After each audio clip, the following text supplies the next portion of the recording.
Ang pamagat ng kwentong ito ay ang Prinsipeng Palatawa. Noong unang panahon, sa isang malayang kaharian, may isang batang prinsipe na kilala sa kanyang walang katapusang halakak. Ang kanyang puso ay magaan at puno ng saya, at ang kanyang tawa ay naririnig mula sa bulwagan ng palasyo hanggang sa pinakamalayang sulok ng kaharian. Dahil sa kanyang likas na pagiging masayahin, mahal na mahal siya ng kanyang mga nasasakupan.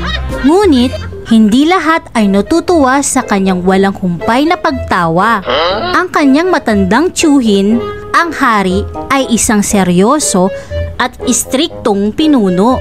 Naniniwala siya na ang isang tunay na tagapagmana ng trono ay dapat seryoso at mahinahon, hindi laging tumatawa. Isang araw, tinawag ng hari ang prinsipe. Kung kaya mong magpalipas ng isang buong araw nang hindi tumatawa, sabi ng hari, ibibigay ko sa iyo ang karapatang mamuno sa kaharian pagkatapos ko. Agad na pumayag ang prinsipe. Determinado siyang patunayan ang kanyang kakayahan.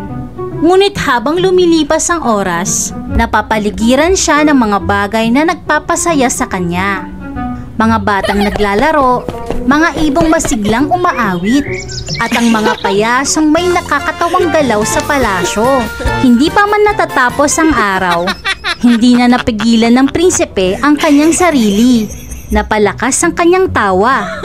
Isang malalim, masiglang halakhak na umalingaw-ngaw sa buong palasyo. Nakita ito ng hari mula sa kanyang trono. Sa una, sumimangot siya. Ngunit kalaunan ay nadala rin siya ng halakhak ng prinsipe. Napagtanto niya na ang pagtawa ng kanyang pamangkin ay hindi kahinaan, kundi isang malakas na puwersa na nagpapagaan ng kalooban ng lahat ng nakakarinig nito. Ngumiti ang hari at sinabi, "Marahil, ito ang kailangan ng ating kaharian. Isang pinunong may pusong masaya, handang magdala ng liwanag kahit sa madilim na mga panahon." At sa huli, naging isa ang prinsipe sa mga pinakamamahal na hari ng kaharian. Hindi lamang dahil sa kanyang talino at lakas, kundi dahil sa kanyang masiglang tawa na nagbibigay ng liwanag sa kanyang nasasakupan. Aral ng kwento: ang kasiyahan at pagtawa ay makapangyarihang puwersa na kayang pagaanin ang puso ng iba, kahit sa mga oras ng pagsubok.